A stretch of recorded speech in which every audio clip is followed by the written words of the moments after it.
Jaya Radha Madhava Kunja Vihari Gopi Jana Vallabha Giribadadhari Jaya Gopi Jana Vallabha Giribadadhari Yasoda Nandana Rajajana Ranjana Yasoda Nandana Rajajana Ranjana Yamuna Tiara Banachari Yamuna Tiara Banachari Jaya Radha Madhava Kunja Vihari.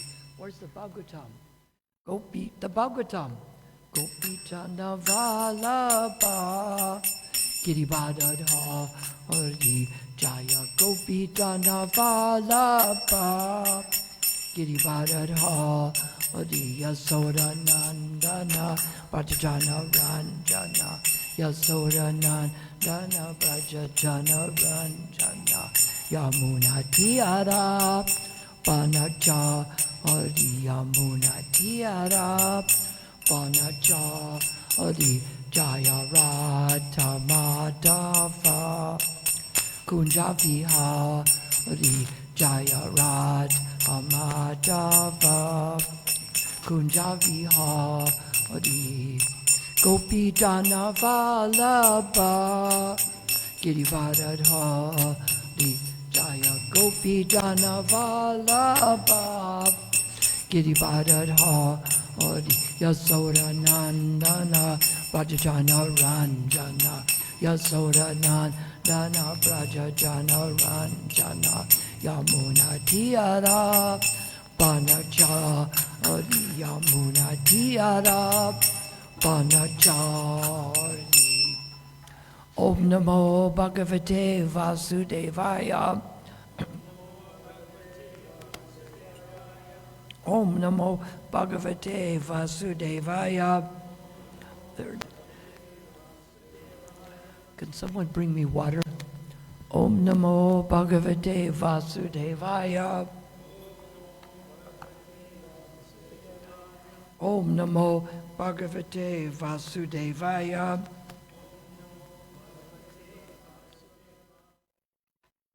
So we're reading from the Srimad Bhagavatam, 4th Canto, Chapter 21, entitled Instructions by Maharaj Parikshit.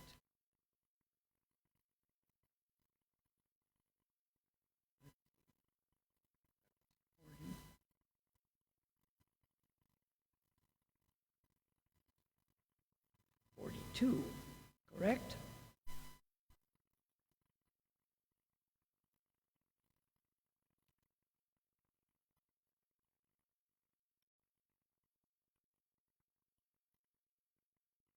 Okay, text 42. The sheets are passed out. Thanks. The sheets are passed out. The sheets.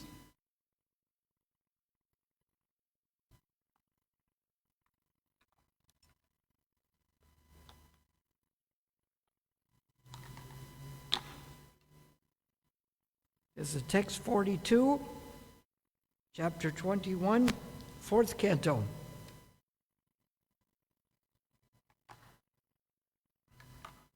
And it goes like this. Yad Brahma Nityam Virajam Sanatanam Shraddha Tapo Mangala Mona Samyamai Samadhina Bibrati Harta Drishtaye Yatredam Adarsha Ivavabhashate Yat Brahmanicham Virajam Sanatanam Shraddha Tapo Mangalamona Samyamaya Samadhina Bibrati Hartha Drishtaye Yatri Dhamma Darsha Iva Basate Yat Brahma Nicham Virajam Sanatanam Shada Tapo Mangala Mona Samyamai Samadhina Bibrati Harta Drishtaye Yatri Dhamma Darsha Iva Basate Yat Brahma Nicham Virajam Sanatanam Shraddha Tapo Mangala Mona Samyamai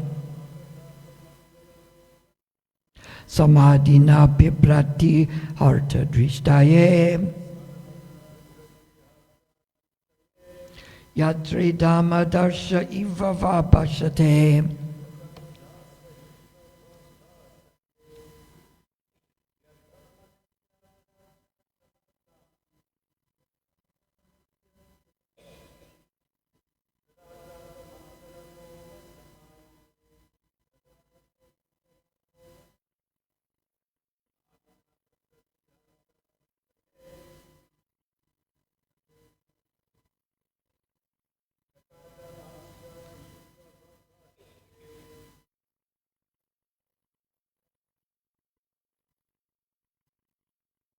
Others? Ladies? Are there any ladies over there? Wait, there's one hiding behind the chairs. Can you read it for us? No? Okay. We'll read the word-for-word meanings. Yat, that which. Brahma, the Brahminical culture. Nityam, eternally.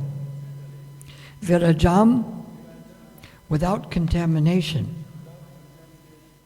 Sanatam, without beginning. Shraddha, faith. Tapa, austerity. Mangala, auspicious. Mona, silence. Samyamai, controlling the mind and the senses. Samadhina, with full concentration. Bibrati, illuminates. Ha, as he did it. Artha, the real purpose of the Vedas. Drishtaye, for the purpose of finding out. Yatra, wherein. Idam, all this. Adarshe, in a mirror. Eva, like. Avabhashate, manifests. Translation. In the Brahminical culture, a Brahmana's transcendental position is eternally maintained because of the injunctions of the Vedas are accepted with faith, austerity, scriptural conclusions, full sense and mind control, and meditation. In this way, the real goal of life is illuminated, just as one's face is fully reflected in a clear mirror. We'll read this again because those 6 items are going to be on the test. In Brahminical culture, a Brahmana's transcendental position is eternally maintained because of the injunctions of the Vedas are accepted with 1, faith, 2, austerity, 3, scriptural conclusions, 4, full sense and mind control, and 5, meditation. In this way, the real goal of life is illuminated, just as one's face is fully reflected in a clear mirror. Purport by His Divine Grace, A.C. Bhaktivedanta Swami, Srila Prabhupada. It is described in the previous verse that feeding a living Brahmana is more effective than offering oblations in a fire sacrifice. In this verse, it is now clearly described what Brahmanism is and who a Brahmin is. In the age of Kali, taking advantage of the fact that by feeding a Brahmin, one obtains a more effective result than by performing sacrifices. A class of men with no Brahminical qualifications claim the eating privilege known as Brahma Bhojana simply on the basis of their birth in Brahmin families. In order to distinguish this class of men from the real Brahmanas, Maharaj Prithu is giving an exact description of a Brahmana and Brahminical culture. One should not take advantage of his position simply to live like a fire without light. A Brahmana must be fully conversant with the Vedic conclusion, which is described in Bhagavad Gita. Vedas cha sarver aham eva vedayo, Bhagavad Gita 15:15. The Vedic conclusion, the ultimate understanding, or Vedanta understanding, is knowledge of Krishna. Krishna is to be known by the Vedas. Actually, that is a fact, because simply by understanding Krishna as he is described in Bhagavad Gita, Janma karma cha me divyam evam yo vetitakvataha. One becomes a perfect Brahmana. The Brahmana who knows Krishna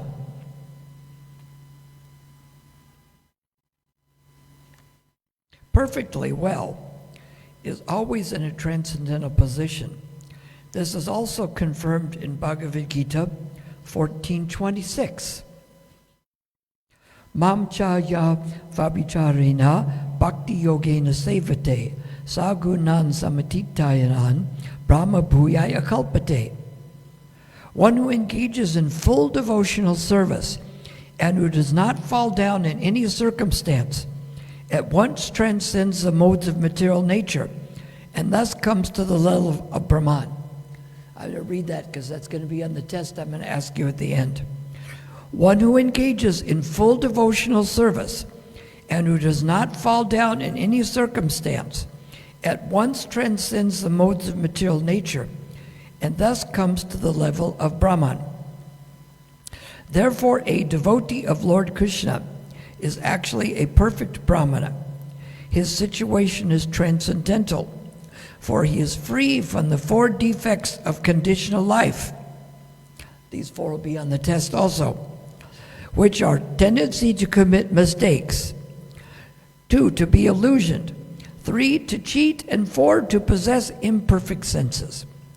A perfect Vaishnava, or Krishna-conscious person, is always in this transcendental position because he speaks according to Krishna and his representative. Because Vaishnavas speak exactly according to the tune of Krishna, whatever they say is free from these 4 defects. For example, Krishna says in Bhagavad Gita that everyone should always think of him. Everyone should become his devotee, offer him obeisances, and worship him. And ultimately, everyone should surrender to him.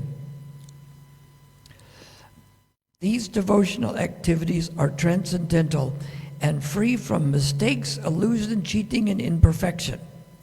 Therefore, anyone who is a sincere devotee of Lord Krishna and who preaches this cult, speaking only on the basis of Krishna's instructions, is understood to be virajam, or free from the defects of material contamination.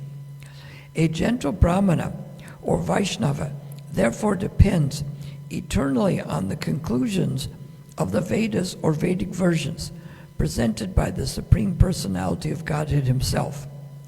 Only from Vedic knowledge can we understand the actual position of the absolute truth, who is described in Srimad Bhagavatam, is manifest in three features, namely impersonal Brahman, localized Paramatma, and at last the Supreme Personality of Godhead. This knowledge is perfect from time immemorial, and the Brahminical or Vaishnava culture depends on this principle eternally. One should therefore study the Vedas with faith, not only for one's personal knowledge, but for the sake of spreading this knowledge and these activities through real faith in the words of the Supreme Personality of Godhead and the Vedas. The word Mangala, auspicious, in this verse is very significant. Sridhar Swami quotes that to do what is good and reject what is not good is called Mangala or auspicious. To do what is good means to accept everything favorable in the discharge of devotional service. Remember this will be on the test also. To do what is good means to accept everything favorable to the discharge of devotional service, and to reject what is not good means, and to reject what is not good means to reject everything not favorable for discharging devotional service.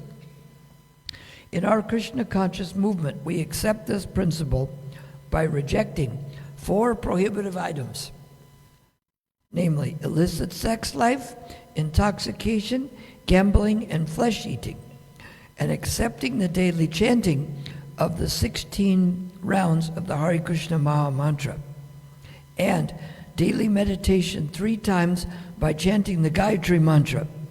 In this way, one can keep his Brahminical culture and spiritual strength intact by following these principles of devotional service strictly, chanting 24 hours a day the mantra Hare Krishna, Krishna Krishna, Hare Hare, Hare Rama, Rama Rama, Hare Hare. One makes positive progress in life and ultimately becomes completely fit to see the personality of Godhead face to face, because the ultimate goal of studying the Vedic knowledge is to find Krishna. One who follows the Vedic principles as described above can from the very beginning see all the features of Lord Krishna, the absolute truth, very distinctly, as one can see one's own face completely reflected in a clear mirror.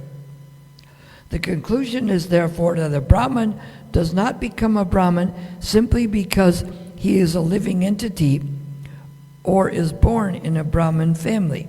He must possess all the qualities mentioned in the Shastras and practice the Brahminical principles in his life. Thus, he ultimately becomes a fully Krishna-conscious person and can understand what Krishna is. How a devotee continuously sees Krishna face to face within his heart is described in Brahma Samhita as follows. Premanjana charita bhakti vilochanena santa sadaiva hridai vikalokayanti yam shamashundara machinta guna svarupam govindamadi purusham tam aham bhajami. The devotee, by development of pure love of Krishna, constantly sees the Supreme Personality of Godhead, who is known as Shaimashundra within his heart. That is the perfectional stage of Brahminical culture. Where's the microphone? Oh, look, ladies appeared. Where's the microphone?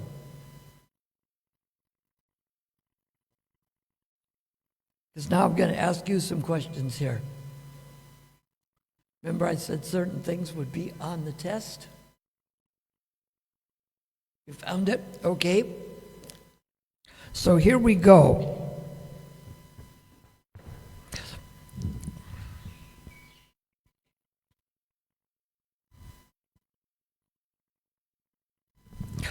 It says, in Brahminical culture, a Brahmana's transcendental position is eternally maintained because the injunctions of the Vedas are accepted with, there's 5 things. Who can remember some of them? What are they accepted with? Jai Sachinanda must know some. No, there was 5 things they're accepted with. Faith? Yes? Yes? And mind control and meditation. How about that? So faith means that we accept. Prabhupada says the definition of faith is to put unflinching trust in something sublime. So when we see that Krishna has done things, then our faith increases. Just like when you're riding down the road and the GPS says to turn left here and to go around here and to turn right, and you end up on Higginson Highway. When you end up on Higginson Highway, you have some faith that it is going the right direction. So we do it with faith. Austerity. People don't seem to like to do austerities. If you tell people, would you like to come to our place? We're doing some austerities tonight. They go, oh, I don't think so. Sounds like you're sitting on a bed of nails or going out in 40-degree heat. People think anything under 22 or over 27 is too hot or too cold here, right? Under 22 is cold, over 27 is hot. There isn't much of a range. But austerity means that, I like that. When yesterday we were driving in the car, we were driving down to the North Beach. We had all the windows up, no aircon on, to get a little austerity because it was only like 33 degrees. But it must have been hotter inside the car. So we do a little austerity. But in this age, the austerity was difficult in past ages. You had to meditate for thousands of years or offer sacrifices with metric tons of grain and ghee or worship the deities with precise mantras. And in this age, the austerity is the chanting of the holy names. But along with those austerities, Prabhupada says in this age, Lord Chaitanya is so kind that he has given us the chanting of the holy names. Yesterday we were talking about the fire sacrifice and what things Krishna mentions. Many practices in Christianity, they just come up with, they chant on beads. Why? Because it's mentioned in the Bible? No, because St. Francis went to Egypt, and the Mameluke, the head of the Egyptian Muslim church, chanted on beads. So he thought, well, we should do the same thing. Did we do that too? Did we just think it would be a good idea? Why is it that we chant on beads?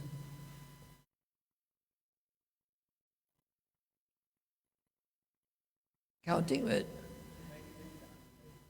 But why do we do it? What tells us?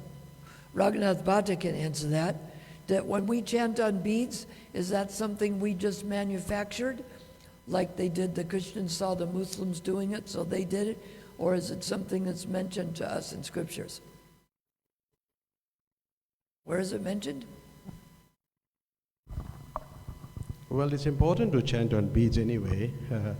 The reason is that the holy name, the 16 names, is the avatar that has descended. So if you just chant Hare Krishna, Krishna Hare Ram, Ram Ram Hare Krishna, but we chant on each bead, and when we finish chant the one mantra, that completes the incarnate or the avatar or the manifestation of Krishna. So that's how I understand it. Did Krishna mention it somewhere? In Bhagavad Gita, there's only 701 verses. And if we take out Dhritarashtra's verse, there's only 700 verses, and some are by Sanjay and some by Arjuna. So if Krishna gives us some instructions in Bhagavad Gita, they must be important. Does anyone know where Krishna mentions this? Which one? In the 10th chapter, he mentions the 25th verse. Of sacrifices, I am the chanting of the holy names, japa. He mentions in the 9th chapter about patram pushpam phalam toyam yome bhakta prayachati. Offer me a leaf, a fruit, a flower, or water with love and devotion, and I will accept it. He mentions about kirtan in the 9th chapter also. He mentions about surrender to him in the 66th verse of the 18th chapter. He says, become my devotee, worship me, and offer homage to me. He says, all that you do and all that you sacrifice should be done for me. And we see that in many Hindu groups, the fire sacrifice is a big important thing. People do the fire sacrifice too. Quite often they do it just to get some material benefit. They're saying the names of the demigods, glorify the demigod, and ask favors. But this isn't actually, is this religion? Is that religion? Who says yes? Why would, is it yes or no? Why is it religion? No, when you're just worshiping demigods to get some material benefit. Is that religion? No. No, why? Because you're expecting fruitful results. The word religion means return to God. Krishna says, Antapatu phalamtesham tad bhavati alpamadisham. The people who worship the demigods, their benefits are limited and temporary. So since the word religion means return religios, return to God. So if we are worshiping Krishna and we are practicing devotion, then it is religion. We are returning to God. But if you are worshiping the demigods for some material favor, it is not returning to God. Some people can say all sorts of things are religion, but you have to define what the term is. The Greeks would always say, okay, define the term. Religion means we get a party and we dance and we drink liquor. That can't be, because religion means return to God. So when we worship the demigods for some favors, it isn't returning to God, so it doesn't qualify as religion. And we see in here that many of these Brahmins do the sacrifices in the fire and offer material benefits to people. But as we said, Bhagavad Gita is very in short. Krishna gives a synopsis.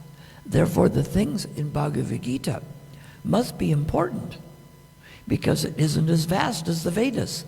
The Srimad Bhagavatam is 18,000 verses. The Mahabharata is 400,000 verses. The Bhagavatam on Brahmaloka is 1,000,000 verses. Can someone write down the verses for me that they have on Brahmaloka that we don't have here? Can you do that, Bilva Mangal? Get a big piece of paper. And so, if the verses in Bhagavad Gita are few, they must be important. So all the practices we do, like offering a leaf of flower, fruit, or water, a kirtan, they come from this third one here, scriptural conclusions. The scriptural conclusion. Different processes are devised for different ages. We have to take the right medicine at the right time. Someone told me, you should take this medicine because my doctor said it's good for diabetes. I said, but I don't have diabetes. In this age, who gives us the process for the age?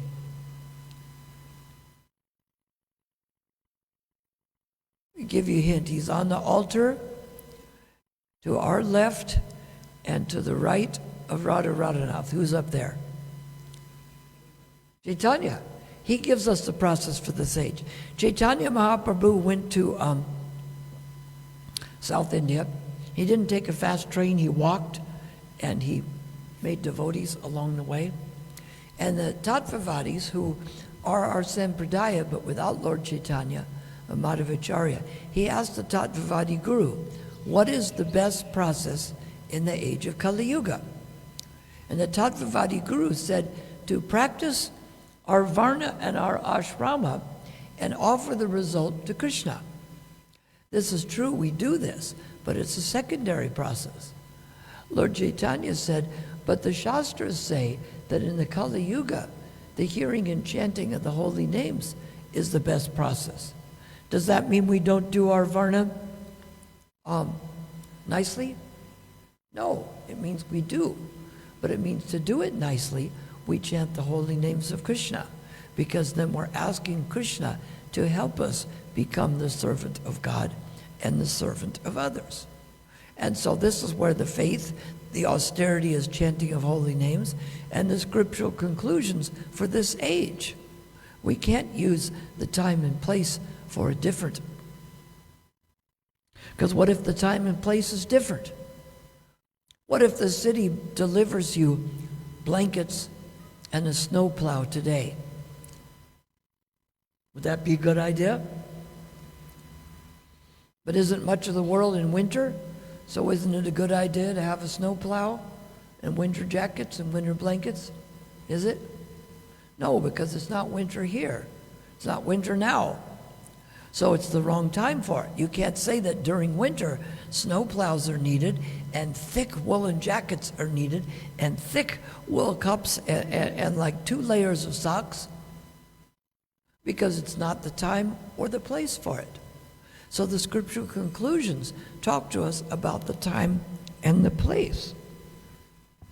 Full sense and mind control. I was supposed to give the class. They switched it, though, to talking about the 50-year reunion for Prabhupada. But I was supposed to give the class on the mind can be the friend and the enemy. And then I said to Ujjvala, well, should I forget that information, B, save it for my own purpose, C, give the class sometime later, or B and C? It would be B and C, right? Use it for my own purpose and give the class sometimes later. So by controlling the mind and the senses, because Krishna says that 4 kinds of people don't surrender him, like the Mudas just work hard like the ass to enjoy, and the Naradamas just do like everyone else does. So above the matter is the senses. Above the senses is the mind. Above that is the intelligence. But the Muda just wants to enjoy, and the Naradama does what everyone else does. So they let the senses become attracted by matter, and then the mind meditates on it, and the mind tells the intelligence, find me the ways and the means to satisfy these desires. Is that the way most people do it? So if most people do it, it has to be correct, right? I went into a bathroom once. It said 500 trillion flies can't be wrong, eat stool. If we go by what everyone else does, that must be the proper conclusion, right? There's more flies eating stool than there are people eating vegetable food. Is it not true? Does that make the flies correct? Does it? No. Just because people are doing it doesn't make it correct. So controlling the mind and senses. In this way, what happens is that the soul tells the intelligence what is, as it says here, in this way they get the real goal of life is illuminated, as reflected on what kind of a mirror? What kind of mirror? Is it a dirty mirror, a covered mirror, or a clear mirror? In the clear mirror, you can see it reflected. If you put a cloth over the mirror, you can't see it. If you put dust, you can see a little bit, but not much. So Krishna says in Bhagavad Gita that the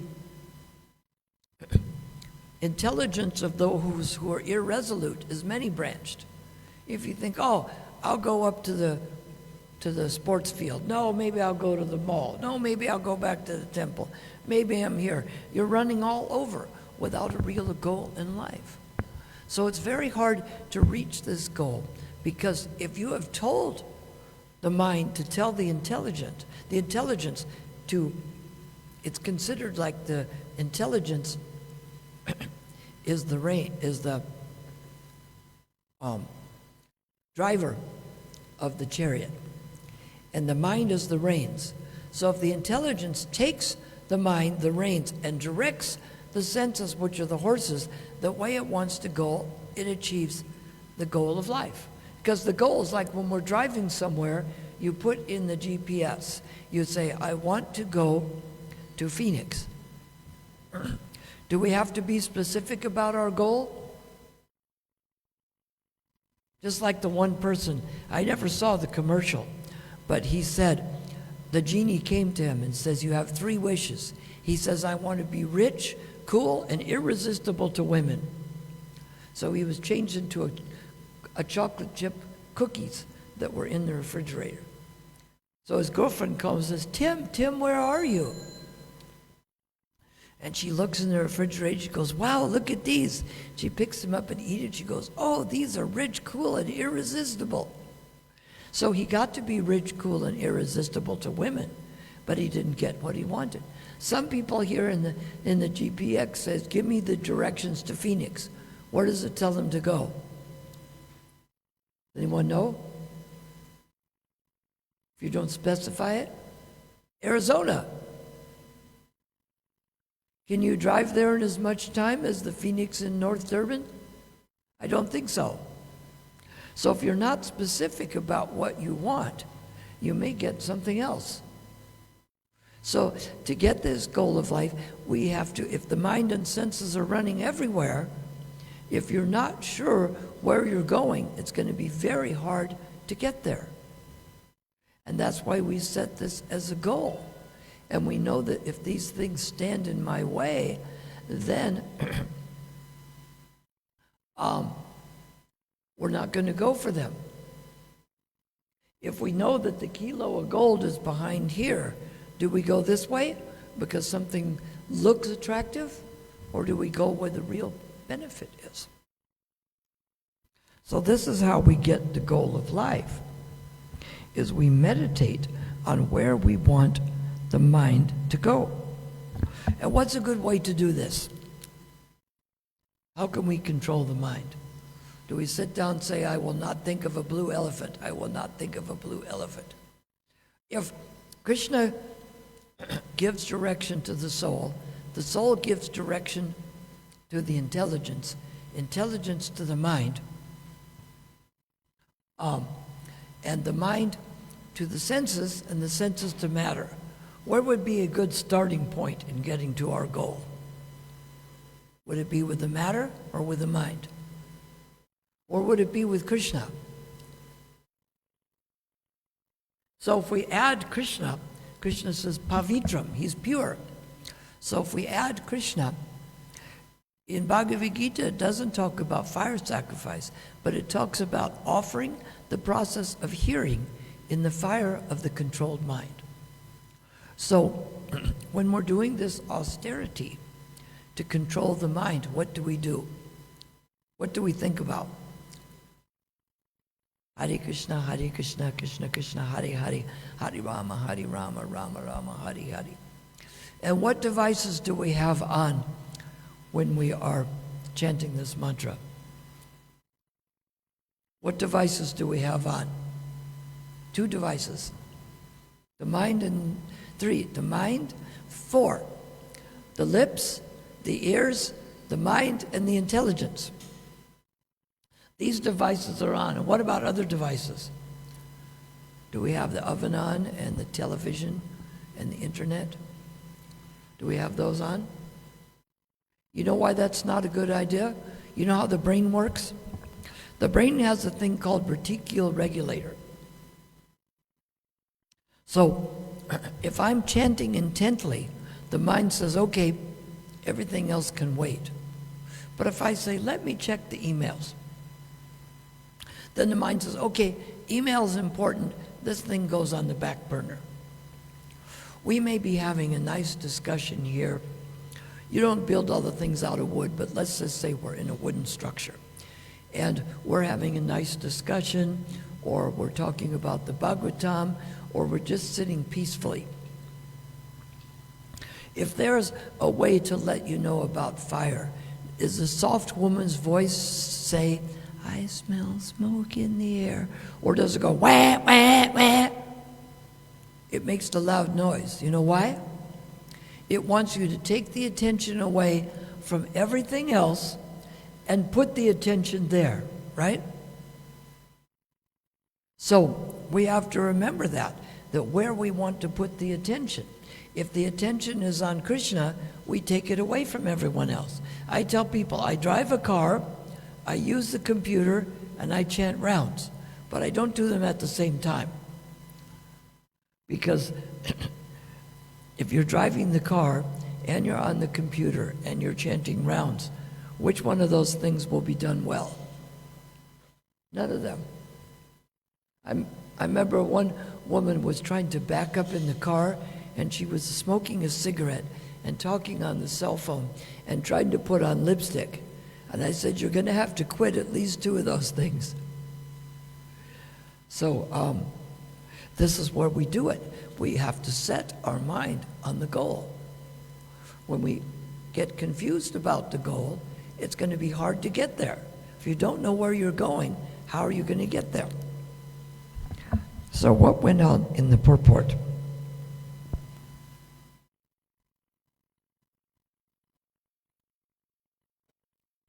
So the real Brahmin is someone born in a Brahmin family, right? Just like if you go to a doctor, do you say, are you a Muslim or a Hindu? Or are you born in a doctor's family? Or if they have a degree, is that what's important? In India, some people say that the Brahmin is only someone born in a Brahmin family. But Lord Chaitanya showed this was not true. Yesterday in class, Bhakti Chaitanya Swami was mentioning when Advaita Acharya was doing the Shraddha ceremony for his father, you give the first prasadam to a qualified Brahmin. Who did he give it to? Who did Advaita Acharya offer the first prasadam to? Haridas Thakur, because he was born in a Brahmin family? What kind of family was he born in? Muslim. You can't be born in a Muslim and a Brahmin family, right? But he was the most highly qualified, wasn't he? So isn't that what was important? Isn't that what was being shown? Not just being born in the family? People don't believe it in other fields.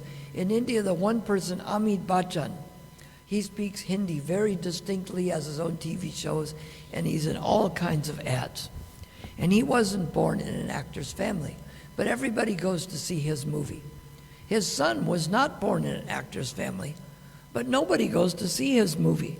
Now, according to caste system, shouldn't they go to see his movie because he's born in an actor's family? Or should they go to see Amitabh Bachchan's because he's a good actor?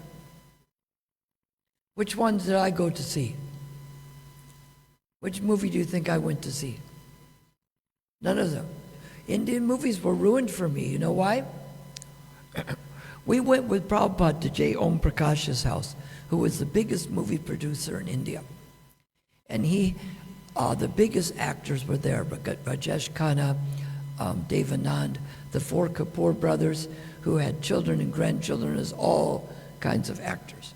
But he said, I'll tell you, he's the Acharya of Indian movies because he was the big producer. It's like you can name some of the names. In the old days in India, American movies, there was Cecil B. DeMille or some of the other movie producers. He said, I'll tell you the truth. Indian movies are corny because they're ready to kill each other, but then they say, let's break for a dance. Does that happen in real life? If the thief comes and says, I got a gun, you say, I got one too. They say, but let's have a dance first. Is that what happens? Do they have a dance or do people shoot at each other? Like if the police show up with the armed robbers, do they break for a dance or do they have a gunfight? So he ruined the Indian movies for me. So many people see them. Bhakti Chaitanya Swami was talking about some Indian actor. They all talk about, who was that? Somebody Khan? Who? Who was it? Who? Who Khan? Shahrukh Khan. Oh, Shahrukh Khan. I'm more interested in my own Swarup than the Swarup Khan. I'm interested in Krishna's Swarup.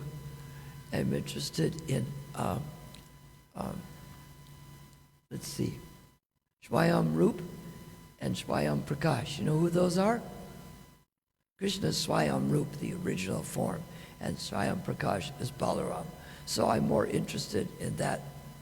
That's why maybe because they have more pleasure than some temporary living entity. So let's see what else is here.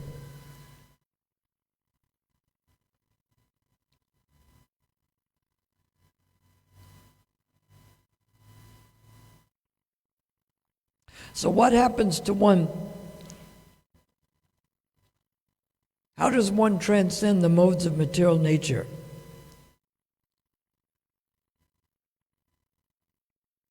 At once. What are the things mentioned in 1426? One who engages in full something. What is it? Okay, full devotional service, and who does not in any what? Circumstance. He at once sends the modes of material nature and thus comes to the level of Brahman. That's a pretty good promise. You engage in full devotional service and who does not fall down in any circumstance. We know what engaging in devotional service is. But if the circumstances are good, we can't help ourselves, right? I'll surrender to Krishna as long as the circumstances are good and it's convenient. Is that what it says here? That as long as the circumstances are good, then you don't fall down? He does not fall down as long as the circumstances are good? Does it say that? Is that a good excuse for us?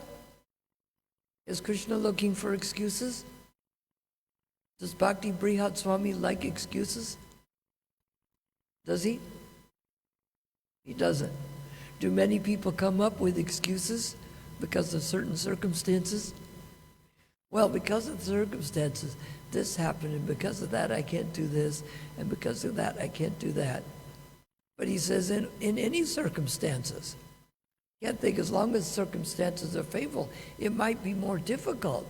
But if the goal is that important, if I say, if you walk from here to the Chatsworth Center, you'll get a kilo of gold. Will you do it? But if I said, you have to walk to Pinetown to get a kilo of gold, you won't do it because it's not convenient? Or would you walk to Pinetown to get a kilo of gold? Or would you think, no, the circumstances are not favorable? Is that what you would say? What if you come up with good excuses? What happens? You don't get the kilo of gold, right? We have to think if you have a good excuse. That's just like saying, oh, the person wants to kill himself. Well, does he have a good excuse? Is that the question you ask someone? Someone says, I want to kill myself.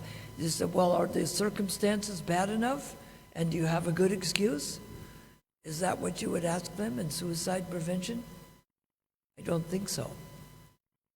Is it good charity if someone's depressed to give them a gun? Or is that charity in the mode of ignorance? So we have to think about, we surrender. When? When the circumstances are good, neutral, bad, or E, all of the above. Whatever the circumstances are, right? We don't think, oh, it's so good now, I don't need to surrender.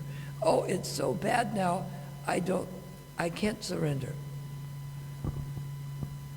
Oh, it's too much in the middle. But in any circumstances. So that's the point that's being made for, to go over those 5 things. The conclusions of Shastras, the faith, the austerity, controlling the mind and the senses. We have to direct them in the right place. So we remember those things. And as the verse says, the real goal of life is illuminated. Just remember that. Illuminate, that's the thought of the day. Illuminate the real goal of life. When I ask you later what was the thought for the day, remember that. The thought of the day is to illuminate the real goal of life. Can you do that? Can you remember that? Only if the circumstances are good, right? Is that right? Any questions or comments? Yes.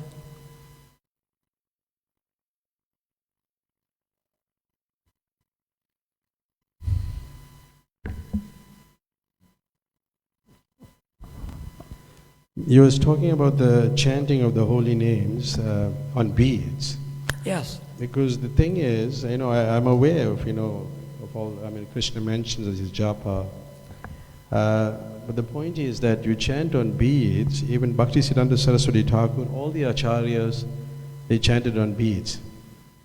And on one occasion, he said the devotees, because you're associating with Tulsi Devi. Yes. And your sense of touch is involved, so it's important to chant on beads. And he said, Tulsi shouldn't fast. You should, Tulsi Devi shouldn't fast, meaning that you have to chant on beads. Yes. So I just want to make that point, and then I was thinking of the Afrikaans word of japa. If you break the J-A means yes.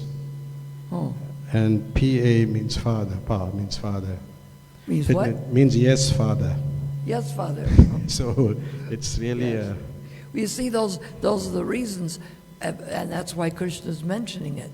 It engages so many things. You're engaging the hearing, you're engaging the touch, you're engaging the mind, you're touching Tulsi Devi, and Krishna mentions it. So, any one of those, but it's good to know them all. The fact that Krishna says, of sacrifices I am that, means that it's obviously more important than a fire sacrifice. We could say, well, a fire sacrifice, we put Tulsi in there. We chant mantras. We do things. But of the sacrifices, the chanting of holy names, japa, is the best sacrifice. And we see all the reasons there. And of course, Krishna mentions it. Any more? Hare Krishna. This purport is relevant to my own kind of method of doing my service, whereby I will never shirk my service and never pass on to others what I can do myself. Yes. That's in principle. Hare Krishna. Oh.